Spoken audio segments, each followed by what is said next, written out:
मन शांत नहीं होता, कितना भी प्रयास कर लें। जैसे ही ध्यान में बैठते हैं या कोई भी पूजा प्रार्थना शुरू करते हैं, मन अशांति पैदा कर देता है, इधर से उधर छलांग लगा के भागना शुरू कर देता है। मन हमारा स्थिर हो उसके लिए हम क्या करें? ऐसे बहुत सारे मित्रों के प्रश्न हैं। मैं आज एक रामबाण औषधि आपको बताने वाला हूँ, जिस औषधि के माध्यम से आप अपने मन को निश्चित रूप से सप्ताह 10 दिन में अपने नियंत्रण में ले लेंगे। ओम श्री गुरुवे नमः। ओम श्री गुरुवे नमः। ओम श्री गुरुवे नमः। अवेकनिंग इनर सेल्फ चैनल पर आप सभी मित्रों का आज की चर्चा में मैं स्वागत करता हूं। आदरणीय मित्रों, आपने मेरे से पूछा है कि मन को शांत कैसे करें। मन को शांत करने के शास्त्रों में लाखों उपाय हैं, दर्जनों उपाय तो मैंने बताए हैं।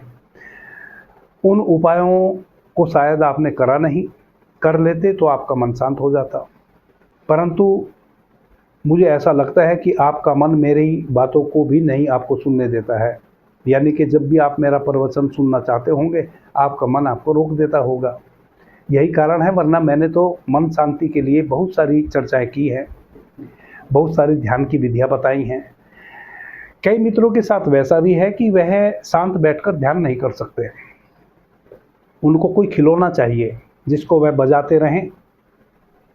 जैसे एक छोटा बच्चा होता है ना, नवजात शिशु, अभी 6-8 महीने का, तो जब भी वह रोता है उसके बगल में कोई बैठ जाता है और कोई भी खिलौना छर बजाना शुरू कर देता है, बच्चा सो जाता है। क्यों सो जाता है? क्योंकि एक जैसी ध्वनि उस खिलौने से झंकृत होती रहती है। बच्चे का जो मस्तिष्क है वह कुछ सेकंड में ही उसको एक्सेप्ट करना बंद कर देता है, मन उसका शांत हो जाता है। क्योंकि वह निरंतर उसको, वह जो किसी खिलौने की, किसी टॉयज की जो झंकार है वह बिल्कुल एक जैसी निकल रही है। एक जैसी झंकार को सुनने का आदि हमारा मन है नहीं, उसको तो नई नई चीज़ें चाहिए। और खिलौना चूंकि निरंतर बज रहा है, इसलिए बच्चा का मन शांत हो जाता है और वह वापस से फिक्स हो जाता है। और यह बात आप सभी जानते हैं, चूंकि हम सभी बच्चे भी रहे हैं कभी ना कभी, और हमारे घर में भी बच्चे होते ही हैं। हम स्वयं कभी बच्चे थे, हमें स्वयं पता है, यदि हम पीछे लौटे, कि हम किन किन चीज़ों में रस लेते थे और किन चीज़ों से हम बोर हो जाते थे। वही खिलौना जो जिसके लिए हमने माँ बाप की मार खाई है, उसको खरीदने के लिए हम खरीदना चाहते थे, माता पिता खरीदवाना नहीं चाहते थे, तो उसके लिए हमने रोए हैं, चीखे हैं, माता पिता के थप्पड़ भी खाए हैं, और लास्ट में फिर माता पिता वह खिलौना भी दिलवाए हैं, और उसी खिलौने को फिर 2 दिन बाद हमने तोड़ के फेंक भी दिया है। ऐसा हम सब ने किया है बचपन में, क्योंकि हम उब गए उससे। हम नहीं उबे, हमारा मन उब गया। आदरणीय मित्रों, राम नाम एक ऐसी औषधि है जो जन्म से लेकर मृत्यु तक मनुष्य का सहयोगी बनती है। जब कोई मरता है तो उसके पीछे भी हम चिल्लाते हुए चलते हैं कि राम नाम सत्य है, राम नाम सत्य है, राम नाम सत्य है, सत्य में ही गत है। और राम नाम पर बहुत सारे भजन भी हैं, और राम का नाम सच में ही सुखदायी है। महर्षि वाल्मीकि की कथा तो आप जानते ही हैं। महर्षि वाल्मीकि को राम का नाम जपने के लिए कहा गया, और वह आके राम नाम जपने लगे, परंतु राम नाम नहीं जपे। उनके साथ एक घटना घट गई। वह अपने स्थान तक आते आते यह भूल गए कि कैसे जपना था, तो राम राम न जप के मरा मरा मरा मरा जपने लगे, उल्टा जपने लगे। और उस मरा मरा जपने से ही एक साधारण चोर डाकू जैसा इंसान ऋषि बन गया। और ऐसा ऋषि बन गया कि भगवान राम के साथ जीवन पर्यंत जो भी घटा, उसको घटने से पहले ही उन्होंने ग्रंथ में लिख डाला। इतने महान संत बने महर्षि वाल्मीकि। इतना अद्भुत चमत्कारी औषधि है राम का नाम। जिन मित्रों को मेरे द्वारा बताई हुई किसी भी विधि से या तो उनको वह विधि रुच नहीं रही है, या रुच भी रही है, वह उसका अभ्यास कर नहीं पा रहे हैं क्योंकि उनका मन उनको करने नहीं दे रहा है, या कुछ मित्र वैसे हैं जो कहीं ठहरते नहीं, निरंतर इधर से उधर छलांगे मारते रहते हैं, बंदर की तरह गुलाटी मारते रहते हैं। आज इस विधि को, कल उस विधि को, आज मेरे से कुछ सुन लिया, बड़ा अच्छा लगा सुनने में, अभ्यास किया नहीं, देखा कि देखते हैं कि क्या पता इससे भी सहज कोई बता दे, फिर किसी और को सुन लिया। इस प्रकार से केवल जीवन पर्यंत सुनते ही रहते हैं, करते कुछ नहीं। सोचते हैं कि सुनते सुनते क्या पता कोई ऐसा सहज बात बता दे कि बिना किए ही कुछ हो जाए। कुछ मित्र वैसे भी हैं, तो वैसे मित्रों के लिए बड़ी महत्वपूर्ण आज की यह विधि है। और विधि कोई खास नहीं है, केवल आपने राम के नाम को उच्चारण करना है एक विशेष पद्धति के साथ। उठते बैठते सोते जागते खाते पीते बस राम के नाम को नहीं भूलना है। अब राम के नाम को कैसे नहीं भूलेंगे? जब भोजन ग्रहण करेंगे तब तो राम राम नहीं जप सकते, और कोई भी कर्त जब हम करेंगे तब भी हम राम नाम का उच्चारण नहीं कर सकते। राम नाम का उच्चारण तो हम शांत बैठेंगे तभी हो सकता है, नहीं। जब आप सुबह बिस्तर से निद्रा से जगे तो सबसे पहला एक कार्य करें आप, वहीं से जैसे ही आपको यह आभास होवे कि आप जग गए हैं, आंख खुल गई, सुबह हो गई, तैसे ही एक भाव को अपने भीतर जन्म दें। श्वास को भीतर भरे, श्वास को रोके। यह जो कुंभक है ना, अंतर कुंभक, यह बड़ा अद्भुत है। आप श्वास को रोक के भीतर कोई भी चीज, कोई भी शब्द, कोई भी वाणी, कोई भी विद्या, कोई भी अपनी थिंकिंग, विचार का स्मरण करते हैं तो वह आपके भीतर गहरे में स्थापित हो जाता है। तो जैसे ही आपको पता चले कि आप निद्रा से जग गए हैं, तैसे ही उठ के बैठ जाए सीधे, रीढ़ सीधी करके। पेशाब इत्यादि बाद में जाना। श्वास को भीतर भरे और रोके, और अपने से पूछे कि राम तुम जग गए, आज क्या क्या करोगे? हे राम तुम जग गए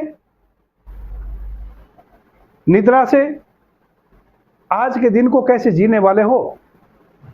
आज क्या क्या करने की सोची है? सबसे पहला शब्द आपका अपने लिए यही हो कि हे राम तुम जग गए, क्योंकि भीतर तो सबके राम ही है। बाहर से किसी ने कुछ भी आपके शरीर का नाम दे दिया हो, वह सब समाज का दिया हुआ नाम है, वह आपका है नहीं। वह सब समाज का दान है।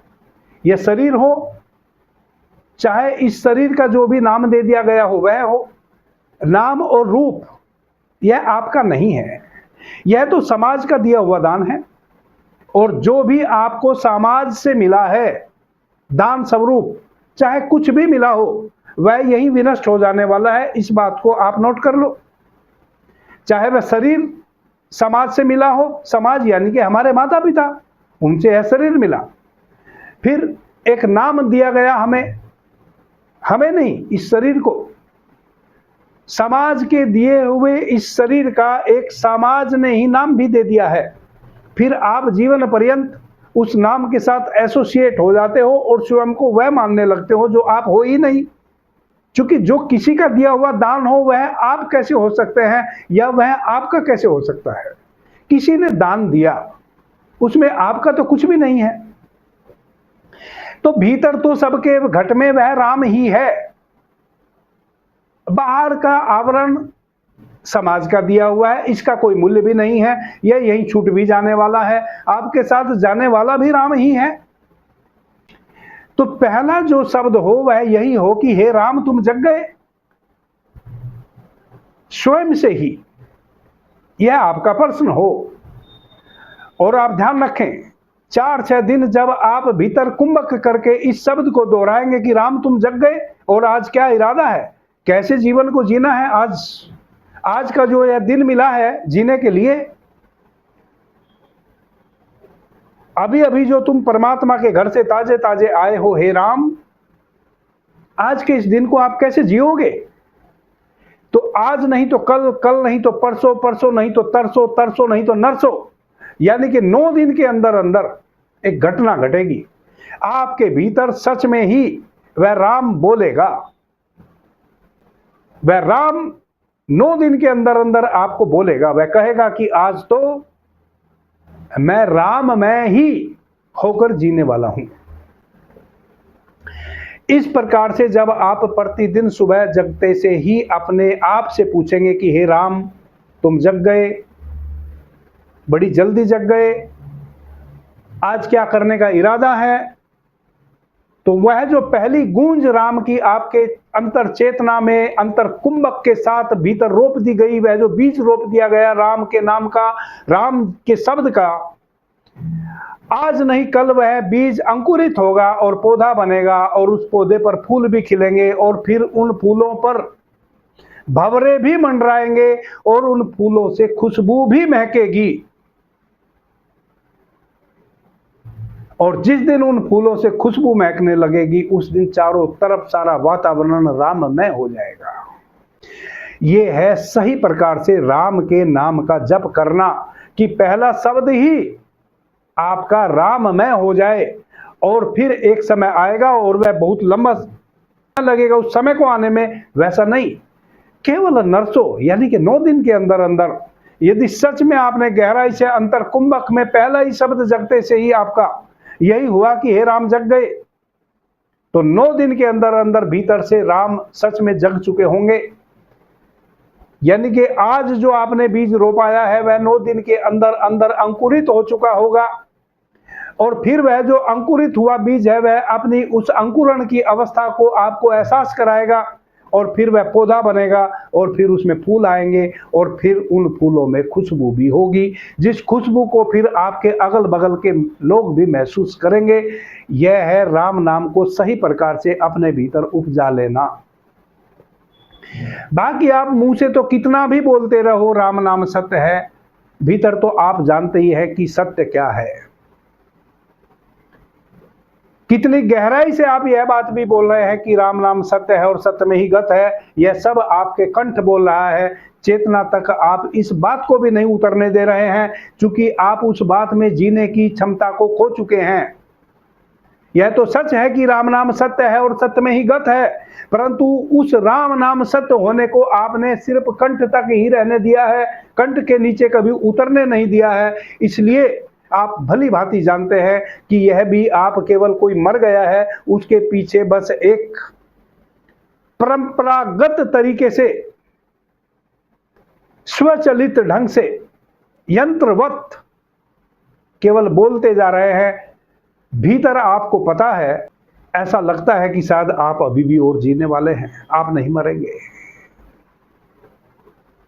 भीतर तो आपके यही चल रहा होता है कि जल्दी इस व्यक्ति को दफना के दुकान जाके खोलें, दुकान पे आज कोई नहीं है, ग्राहक वापस जा रहे होंगे।